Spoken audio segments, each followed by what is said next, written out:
हरि का नाम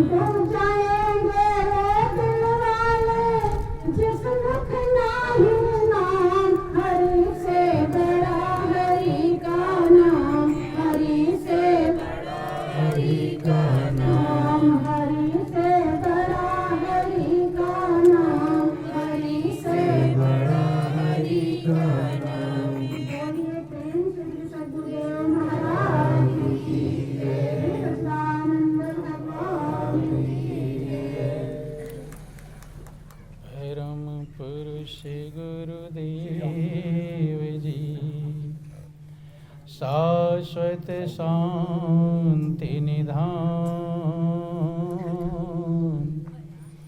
बार बार दंडवत करूं सकल सुखों के खान। सत्य गुरु सत्य स्वरूप लख मन चित हो प्रशांत। त्रिविधि ताप का नाश हो जीवन बनी सुखान। महाभयानक अरु कठिन भवसागर गंभीर। नाम जहाज बिठाए कर मीटे जन की पीर।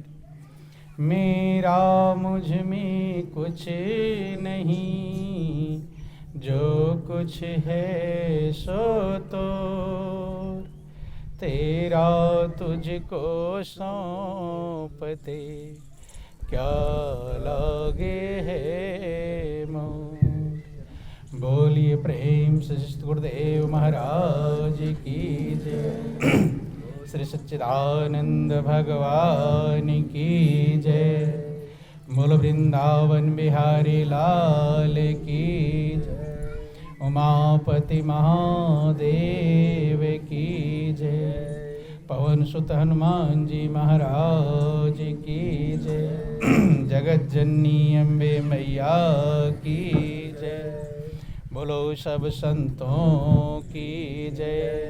सत्य सनातन धर्म की जय। बहुत ही सौभाग्य का समय है कि उस महाप्रभु की असीम दया दृष्टि से हम सभी लोगों को ये सत्संग का परम पावन अवसर मिला है। वास्तव में ये परमात्मा की बहुत बड़ी कृपा कहलाती है, बहुत बड़ी दया कहलाती है। जब हमें अपने जीवन के बारे में विचार करने का, सोचने का, समझने का मौका प्राप्त होता है, तो ये उस परमात्मा की बहुत बड़ी कृपा समझनी चाहिए, दया समझनी चाहिए। बंधुओं, ये सबसे बड़ी दया है। बोलो वृंदावन बिहारी लाल की जय। चूंकि जिसके जीवन में मौका मिल गया विचार करने का, वही महानता को प्राप्त किए, वही अपने जीवन के सच्चे लक्ष्य को समझ पाए, वही अपने जीवन को आनंदमग्न कर पाए। इसीलिए रामायण में लिखा गया कि सत्संग बहुत बड़े भाग्य से प्राप्त होता है। आप लोग गाते और पढ़ते रहते हैं कि बड़े भाग्य पाइए सत्संगा, ओ बिनहि प्रयास होई भवभंगा। कहते हैं कि बहुत बड़े भाग्य से सत्संग मिलता है और सही में सत्संग अगर हमने ग्रहण कर लिया तो हमारा ये जो भवसागर है, महापुरुष कहते हैं कि बिना ही प्रयास के मनुष्य इस अपार भवसागर को पार कर जाता है। लेकिन कब? बड़े भाग्य पाई सत्संगा, बहुत बड़े भाग्य सत्संग पाया जाता है। अब पाना किसे कहते हैं? सत्संग सुन तो बहुत लोग लेते हैं, आए सुने और चले गए। लेकिन जो रामायण में लिखा गया, बिना ही प्रयास के आप इस अपार भवसागर को पार कर जाएंगे। अगर आप सत्संग पा जाए, क्या पा जाए? सत्संग। तो गौर करना, पाने का मतलब किसे कहते हैं बंधुओं? भोजन की थाली सामने आ भी जाए, जब तक हम उसे पाएंगे नहीं तब तक ना हमें स्वाद मिलेगा और ना हमारी क्षुधा की पूर्ति होगी। ऐसे ही सत्संग सुन लेना और कह लेना अलग है और पा लेना अलग है। पाने का मतलब ग्रहण कर लेना, अर्थात उस पर चल पड़ना। जिन लोगों ने सत्संग पाया, इतिहास गवाह इस बात का। रामायण में आपके लिखा गया कि कौवे कोयल बन गए और बगुले हंस बन गए। कि मज्जन फल पेखिए तत्काला और काक हो ही पिक बकऊ मराला। कहते हैं सत्संग की गंगा में डुबकी लगाने का फल तत्काल मिलता है। उसी समय जैसे आप सुनते हैं तो आपको उसी पल शांति मिलती है। वही पल आगे मिलती रहेगी, वो बात अलग है। वही पल शांतिदायक बन जाता है। कहते हैं मज्जन फल पेखिए तत्काला, उसी समय काक हो ही पिक बकऊ मराला। कौवे के जो स्वभाव वाले होते हैं वो कोयल के स्वभाव वाले बन जाते हैं। किसके स्वभाव वाले? कोयल। ध्यान देना बंधुओं, यदि कौवे का रंग भी काला होता है और कोयल का रंग भी काला होता है, लेकिन दोनों में अंतर होता है। कौवा कहीं पर बैठकर काए काए करता है तो आप लोग उसे भगाते हैं। क्या करते हैं? भगाते हैं। और कोयल बोलती है तो सुनते हैं, देखते हैं किधर बोल रही है, बड़े प्रेम से। तो महापुरुष कहते हैं कि कागा का को धन हरे और कोयल का को दे, और मीठी बैन सुनाए के सबको बस कर ले। कहते कौवा किसी का धन छीनता थोड़ो है और कोयल किसी को धन देती नहीं है, लेकिन वाणी है, वाणी के द्वारा कोयल की आवाज़ सुनकर सब मगन हो जाते हैं, देखते हैं कोयल किधर बैठी हुई है। तो महापुरुष कहते जो कौवे के स्वभाव वाले हैं वो कोयल के स्वभाव को प्राप्त कर जाते हैं, और जो बगुले के स्वभाव वाले हैं वो हंस के स्वभाव को प्राप्त कर जाते हैं। चूँकि महापुरुष जानते हैं कि हमारी वाणी पर लोग संशय करेंगे, इसलिए तुलसीदास ने आगे लिख दिया कि ऐसा सुनकर कोई आश्चर्य ना करे। कि सुनिया चरज करे जनि कोई, और सत्संगति महिमा नहीं गोई। ऐसा सुनकर किसी को आश्चर्य नहीं करना चाहिए। सत्संग की महिमा छिपी नहीं है कि वाल्मीकि नारद घट जोनी, और निज निज मुखनि कही निज होनी। वाल्मीकि हुए, नारद हुए, घट योनि अगस्त जी को कहते हैं। उन्होंने अपनी होनी, अपने अनुभव को जो उनके जीवन में गुजरा, अपनी होनी को वर्णन किया कि मैंने ऐसे अपना कल्याण किया। बोलो वृंदावन बिहारी लाल की जय, उमापति महादेव की जय, पवन सुत हनुमान जी महाराज की जय, बोलो सब संतों की सत्य सनातन धर्म की जय। तो बंधुओं ध्यान देंगे, कहते हैं कि वाल्मीकि नारद घट जोनी और निज निज मुखनि कही निज होनी। वाल्मीकि हुए, मेरे जीवन में क्या गुजरा, कैसे ये महानता को प्राप्त कर गए, उन्होंने अपने मुंह से इस होनी का वर्णन किया है। बंधुओं, आप लोग सुनते हैं कि वाल्मीकि पहले लुटेरे थे, लूट मार करते थे, छीनते थे, ऐसे अपराधी किस्म के व्यक्ति थे। लेकिन जब उन्हें सत्संग मिल गया, सत्संग पा लिया, इसी को पाना कहते हैं। एक बात ग्रहण कर लिया सत्संग की, संत की, महापुरुष कहते हैं कि एक घड़ी आधी घड़ी और आधी में पुनियादी, और तुलसी संगति साधु की कटे कोटि अपराध। एक घड़ी, आधी घड़ी और आधी में भी आधी घड़ी अगर संत की संगत मिल जाए, और आधी घड़ी को कौन गए, एक शब्द भी अगर समझ गए तो वही कल्याण कर देगा। रत्नाकर डाकू ने एक शब्द ही तो समझा था, क्योंकि संत ने पूछा था कि भाई जो लूट मार कर रहे हो, गला काट रहे हो, पाप कर रहे हो, किसके लिए? बताते हैं कि मेरे घर में पत्नी है, बच्चे हैं, परिवार हैं। क्योंकि मनुष्य जितने कर्म करता है, या तो अपने लिए या तो अपने परिवार के लिए। बंधु, संत ने कहा कि जो इसका पाप होगा, परिवार वाले हिस्सेदार बनेंगे।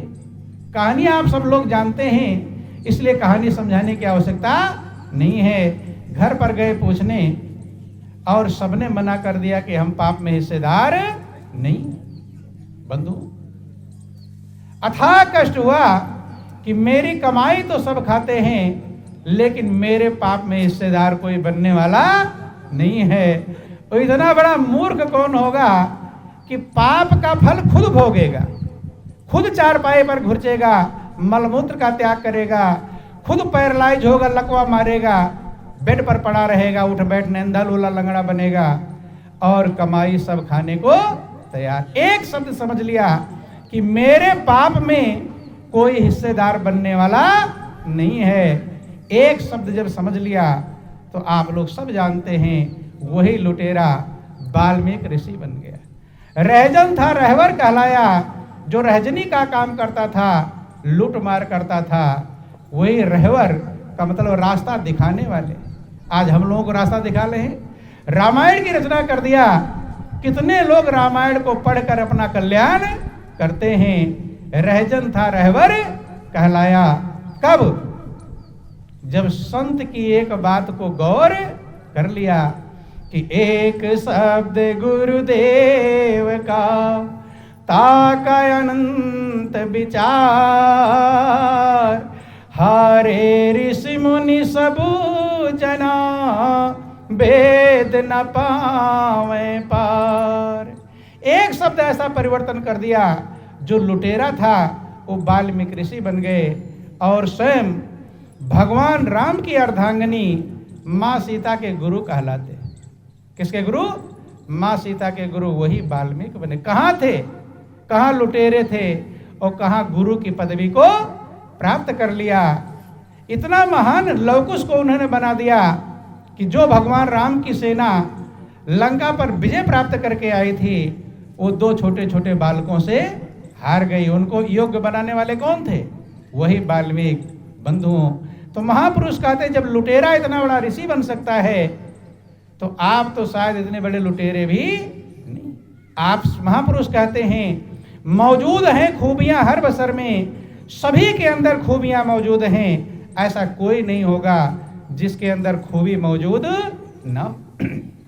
हाँ, अब हम अपनी खूबी को कहाँ प्रयोग कर रहे हैं, ये हमारे ऊपर निर्भर करता है।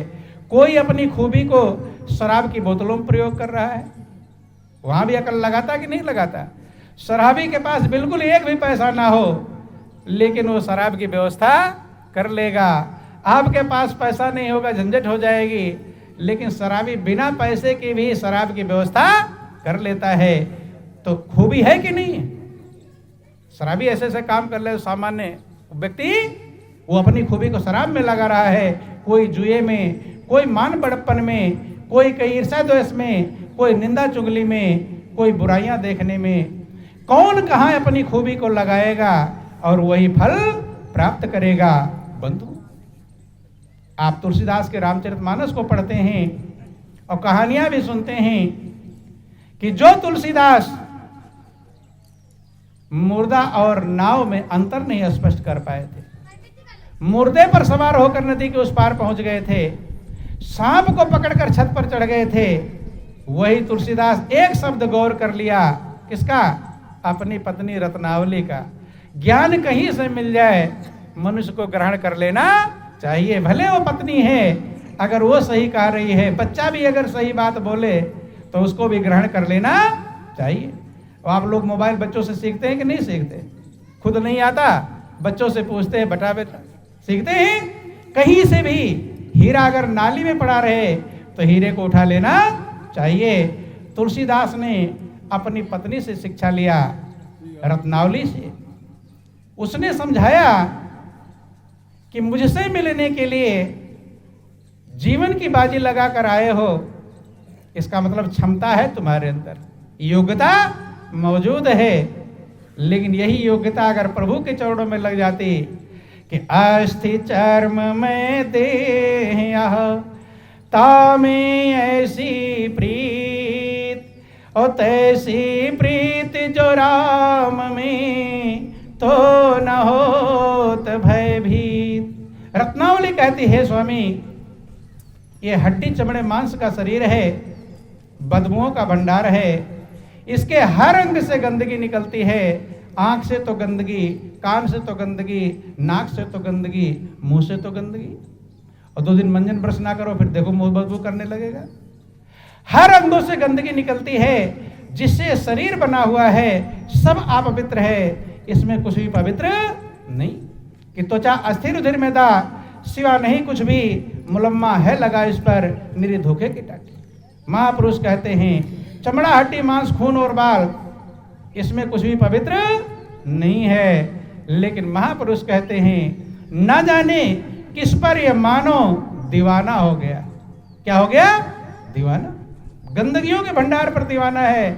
तुलसीदास की पत्नी ज्ञानी थी, रत्नावली दूसरी पत्नी होती बड़ी मगन होती कि मेरा पति मुझसे मिलने आया हुआ है, खुश होती। लेकिन वो ज्ञानी और अज्ञानी में ये फर्क होता है। वो ज्ञानी भक्त थी, उसने विचार किया ये जीव कितना अभागा है, अगर इसका मन प्रभु के चरणों में लग जाता तो इसका कल्याण हो जाता। बंधु, और वही अगर रत्नावली ने फटकार न लगाया होता तो आज जो अखंड रामायण का आप पाठ करते हैं, किसका पाठ करते हैं? क्योंकि तुलसीदास न बनते कि जो सही पहुते वियोग में था, तुलसी कबहू ससुरार न जाते, और जो ससुरार न जाते कतहूँ रत्नावली के फटकार न पाते। जो फटकार न पाते कतहूँ तुलसी श्री राम के द्वार न जाते, और श्री राम के द्वार न जाते कतहूँ तुलसी भवसागर पार। बंधु, आज खुद भवसागर पार कर गए और आपको भी भवसागर पार करा रहे हैं। नहीं करा रहे हैं, भवसागर पार करने वाला चाहिए। चूंकि बंधुओं जिंदगी सभी को मिल जाती है, लेकिन जिंदगी क्यों मिली है ये कोई बिरला समझ पाता है। जिंदगी सभी को, जैसे आप लोग कहते हैं कि गेहूं सबके घर रहता है, लेकिन रोटी मीठी किसी बिरले के घर होती है। ऐसे जिंदगी सभी को मिलती है, लेकिन जिंदगी का लक्ष्य क्या है, क्यों जिंदगी मिली है, ये कोई बिरला समझ पाता है। बंधु, इस जिंदगी मात्र एक लक्ष्य है। आप लोग क्षेत्र में रामायण श्री रामचरितमानस का ज़्यादा पाठ करते हैं, ज़्यादा पढ़ते रहते हैं, लेकिन पढ़ने के बाद अगर समझ लें और समझने के बाद अगर कर लें फिर कल्याण में कोई दिक्कत नहीं है। लेकिन लोग सिर्फ पढ़ते पढ़ते रहते, पढ़ पढ़ के चले जाते हैं। महापुरुषों ने कहा पढ़ने में या सुनने में 3 बातें। पहला काम है पढ़ना, दूसरा काम है समझना और तीसरा काम है करना। जब आप करेंगे तब आपका कल्याण होगा। बंधुओं, भगवान राम को सभी मानते हैं। जितने लोग भगवान राम को मानते, थोड़ा हाथ उठाना आप लोग जो भगवान राम को मानते हैं। बोलो वृंदावन बिहारी लाल की। सभी लोग भगवान राम को मानते हैं, लेकिन भगवान राम की जो मानते हैं उनका जीवन धन्य हो जाता है। ध्यान देना, भगवान राम को मानना अलग है और भगवान राम की मानना अलग है। एक मात्रा का अंतर है, को और की। भगवान राम को तो सब मानते हैं, लेकिन जो राम की बात मान लेगा उसका कल्याण हो जाएगा। तो भगवान राम की बात क्या है? जब जानेंगे तभी तो मानेंगे। तो आज गौर करिए भगवान राम की बात क्या है। बोलिए प्रेम से गुरुदेव महाराज की। देखो, आप लोगों को मनुष्य का जीवन मिला है, भगवान राम की बात क्या है? भगवान राम कहते हैं कि मनुष्य का जीवन पाकर अगर आप भवसागर पार नहीं हो जाते, क्या नहीं पार हो जाते? भवसागर। भगवान राम ने ये नहीं कहा अच्छी अच्छी बिल्डिंग नहीं बनाते, खूब पैसा नहीं इकट्ठा करते, खूब बेटा बेटी की व्यवस्था नहीं करते, कार कोठी खेत खलियानी, ये सब एक बात कहा कि जो न तरे भवसागर ही नर समाज अस पाय, सो कृत निंदक मंदमती आत्मान गति जाय। ये गौर कर लेना, आप लोग रामायण पढ़े भी होंगे। लाइन अगर इधर उधर होगी तो सही कर लेना, कोई जरूरी नहीं लाइन सही हो। बोलो वृंदावन बिहारी लाल की। जो न तरे भव सागर नर समाज अस पाए। ये भगवान राम की वाणी है कि जो मनुष्य के जीवन को पाकर भव सागर पार नहीं हो जाता, सो कृत, वो कृतघ्न है। 2 शब्द होते हैं, एक कृतघ्न और एक कृतज्ञ। कृतज्ञ का मतलब होता है किए गए उपकार को मानने वाला, और कृतज्ञ का मतलब होता है किए गए उपकार को ना मानने वाला। भगवान राम ने कहा कि जो न तरे भवसागर नर समाज अस पाए। मनुष्य के समाज को, मनुष्य के जीवन को पाकर जो भवसागर नहीं तर जाता, सो कृत, वो कृतघ्न है। क्या है? कृतघ्न। चूंकि प्रभु ने हमारे ऊपर